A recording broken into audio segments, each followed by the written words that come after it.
TAT 2023 paper solution math સાયન્સના પદ્ધતિશાસ્ત્રના પ્રશ્નો અહીં લીધા છે.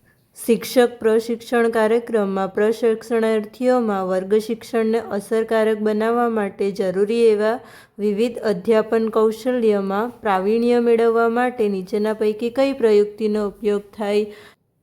અહીં આપણને પૂછ્યું છે કે વર્ગ શિક્ષણને અસરકારક બનાવવા માટે જરૂરી જે અધ્યાપન કૌશલ્ય હોય એમાં પ્રાવીણ્ય મેળવવા કઈ પદ્ધતિ મદદરૂપ છે? તો આન્સર આવશે માઇક્રો ટીચિંગ. તમે માઇક્રો ટીચિંગ વિશે જાણતા જ હશો, જેમાં અલગ અલગ વિષયાભિમુખ કૌશલ્ય, પ્રશ્ન પ્રવાહિતા કૌશલ્ય વગેરે આવે છે.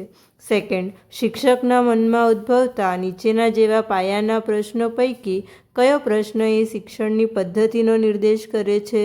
તો અહીં આપણે એવો જવાબ શોધવાનો છે જેમાં શિક્ષણની પદ્ધતિનો નિર્દેશ કરતા હશે.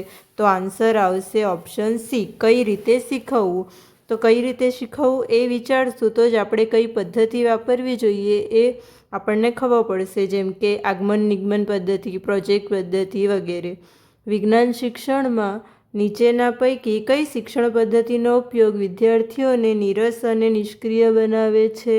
તો આન્સર આવશે વ્યાખ્યાન પદ્ધતિ.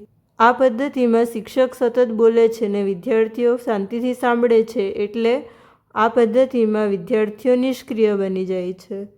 4. વિજ્ઞાન શિક્ષણમાં નીચેના પૈકી કઈ પદ્ધતિ એ વિદ્યાર્થી કેન્દ્રી નથી? તો આન્સર આવશે દાર્શનિક પદ્ધતિ.